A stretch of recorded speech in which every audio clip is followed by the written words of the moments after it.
Over the last 7 months, teams from across the globe have been trying to secure qualification to the Longines FEI Jumping Nations Cup final at the Real Club de Polo in Barcelona this October.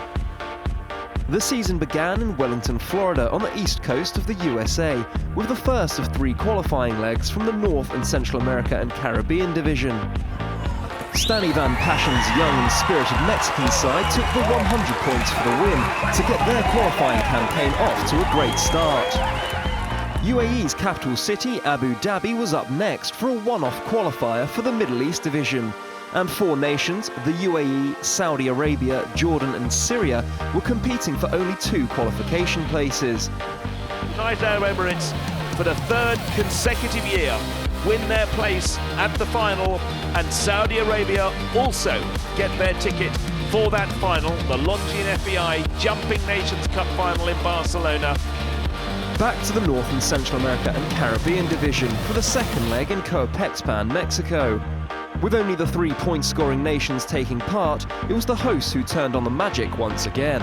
Just keep pressing on, get this clear in the bag. And Team Mexico, yes, 71.07. Back-to-back wins for the Mexican side secured their place at the Barcelona finals.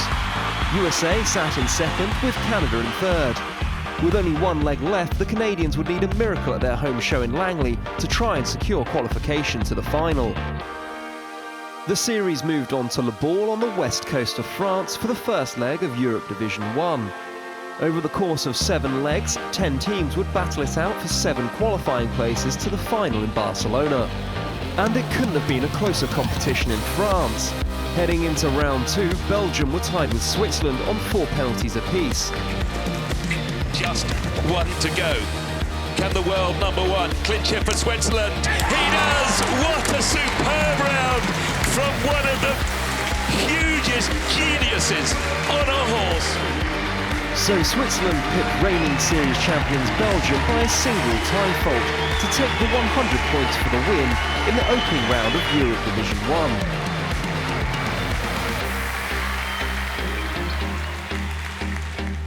And so to the final leg of the North and Central America and Caribbean division from Langley, Canada.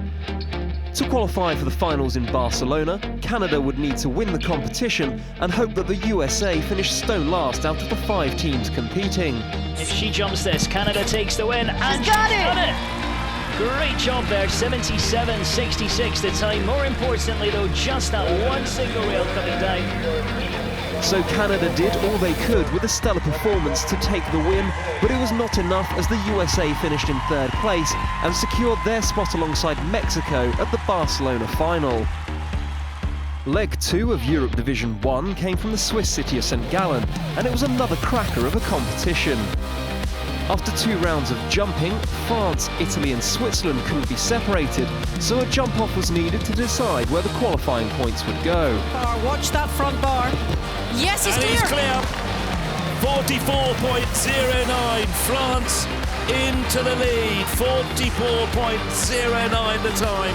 She has to keep now going. She's going to have to gallop. She's going to have to really gallop. She can't pull, it's going to go. Come on, she can't pull it, she's too slow. She's too slow. 44.54, half a second out of the time. Well, what a brilliant try. So France and Switzerland were joint first after 2 legs, but with 5 more still to come, there was plenty of qualifying points still up for grabs. The competition moved on to Sopot, Poland for the 3rd leg of Europe Division 1. And once again, a jump-off was needed to determine the winners. Well, he's slower, but he's done enough. He rode his luck on a couple of times in that jump-off, particularly at the first part of the double, but it's win again in Poland for the Belgians and Peter de Vos. That win for Belgium moved them up to 2nd in the standings behind France and put them a step closer to Barcelona to defend the title they won last year. The 4th leg of Europe Division 1 was a new addition to the circuit. With Rotterdam hosting this year's European Championships, the Netherlands leg was moved to Geesteren. Just the 1 to go, plenty of time on the clock. This is an important clear for the Netherlands, and he's done it. Oh no, a late faller. Even Mark thought he'd jumped the last clear. He put his hand in the air, and that pole came down very late indeed. So guest Brazil took the win, with the home side, the Netherlands, finishing as the highest placed point scoring nation, picking up valuable qualifying points. Next up was Falsterbo, situated on the southern tip of Sweden. The home side had only featured once so far and found themselves at the bottom of the standings heading into their home show. 3 clears in the first round put the Swedes in a commanding position, but the Swiss side were piling the pressure on. Now just the one. A Sweden gonna win here in Falsterbo. Just this big upright. He clears it. The crowds go absolutely crazy. So Sweden picked up their first win of the season and moved up off the bottom of the standings. And with only 2 legs remaining, they would need more points to secure their place at the Barcelona final. The penultimate leg in Europe Division 1 came from the hallowed turf of the Hickstead Showground in Great Britain. After round 1, there were 4 teams in the mix, but Sweden once again led the way with 3 clear rounds. Just the last to go, and will this be doubled back-to-back for Sweden? What a tremendous round! Back-to-back Longines FEI Nations Cup victories for Sweden. So back-to-back wins for Team Sweden confirmed they would be at the Real Club de Polo in Barcelona this October. Ireland and Italy, finishing in 2nd and 3rd respectively, also picking up valuable points on the road to the finals.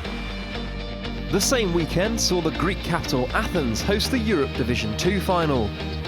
10 teams went head-to-head, with the winner securing promotion to Division 1 next season and the top 2 getting a place in the Barcelona final. Portugal picked up 4 penalties in the first round, whilst Norway went through on a total of 0. Norway took the win in Greece, which will see them mixing it with the top nations next season in Europe Division 1. But before then, both the Norwegians and Portugal would get to test themselves against the best at the final in Barcelona. The final leg from Europe Division 1 came from the historic RDS Arena in Dublin, Ireland. In terms of qualification, it was last chance saloon for many teams. One of those in desperate need of a win was Great Britain, who got off to the perfect start with 3 clear rounds to give themselves a chance of qualifying. She rides brilliantly. That's it! That is a superb double clear, and that is a victorious Great Britain. So an incredible team performance from Great Britain gave them 100 points for the win, and with the Netherlands finishing 5th in Ireland, it saw Great Britain overtake them into 7th to take the final qualifying spot. And so that concludes all the qualifying action from the Longines FEI Jumping Nations Cup. We now look forward to the final at the Real Club de Polo, where the best teams in the world will compete over 3 days of competition to be crowned Longines FEI Jumping Nations Cup champions.